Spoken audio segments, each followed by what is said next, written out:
اس کائنات کا پہلا رشتہ خاوند اور بیوی ہے، اور انسانیت کا آخری رشتہ وہ بھی خاوند اور بیوی ہے کہ جنت میں ہر شخص اپنی بیوی کے ساتھ، ہر خاتون اپنے خاوند کے ساتھ ابدی زندگی گزارے گی۔ الحقنا بہم ذریتہم، ساتھ ساتھ رہیں گے اولاد رشتہ دار، لیکن ہر جوڑا اپنی جنت میں الگ۔ کسی رشتے کے لیے اتنی آیات نہیں اتاری گئیں جتنی خاوند بیوی کے لیے اتاری گئی، پوری سورت اور سینکڑوں آیات۔ ماں باپ کے لیے چند آیات ہیں، اولاد کے لیے چند آیات، رشتہ داروں کے لیے چند آیات، لیکن خاوند اور بیوی کے لیے سینکڑوں آیات۔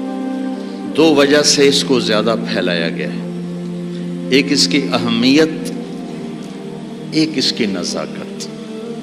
اہمیت یہ ہے کہ یہ بنیاد ہے، یہ اگر ہل گئی تو سارا معاشرہ ہل جائے گا، اور نزاکت اس لیے ہے کہ کوئی رشتہ ٹوٹتا نہیں، ماں بیٹے کا، ماں بیٹی کا، باپ بیٹے کا، بھائی بھائی کا، بہن بھائی کا رشتہ ٹوٹتا نہیں۔ خاوند بیوی کا رشتہ ایک بول پہ ٹوٹ جاتا، تو اس لیے اس کو محفوظ رکھنے کے لیے قرآن نے مضامین بیان کیے۔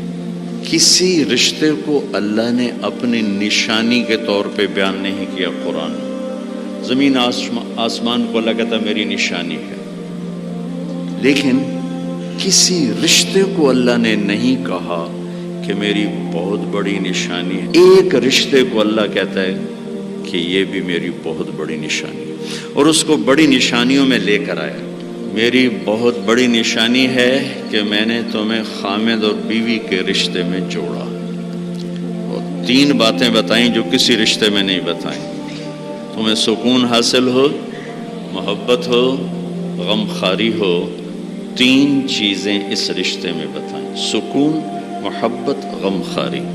تو بھائیو میرے عزیزو، ایک تو میں یہ آپ کے سامنے لانے کی کوشش کی کہ یہ رشتہ بہت اہم ہے، سب سے بڑا رشتہ، سب سے بڑا رشتہ۔ زندگی کیسے گزارنی ہے؟ لفظ نکاح میں پیغام موجود ہے۔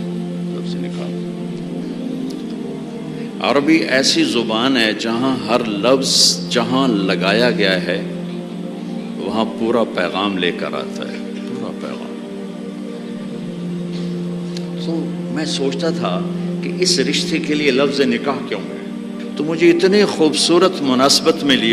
نکاح کا مطلب ہے دو چیزوں کا یکجان ہو جانا، دو چیزوں کا یکجان ہو جانا، اور بارش کے پانی کا زمین میں جذب ہو کر یکجان ہو جانا، نیند کا آنکھوں میں اتر کر سلا کے یکجان ہو جانا، مرد کا عورت پہ اعتماد کر کے ایک جان ہو جانا، درخت کی شاخوں کا ایسے آپس میں مل جل کر یکجان ہو کر چھاؤں بنا دینا، یہ ہے لفظ نکاح۔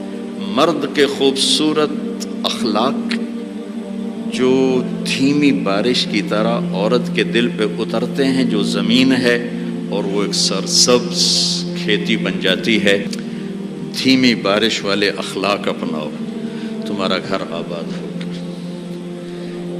اخلاق بارش کی طرح ہیں اور بیوی زمین کی طرح ہے، اس کا دل تمہارے اخلاق سے متاثر ہو، نیند کا آنکھوں میں اتر جانا اور سلا دینا۔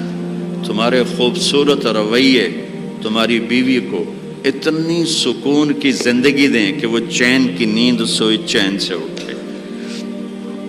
کتنے گھر ٹوٹ گئے شک کی وجہ سے، شک۔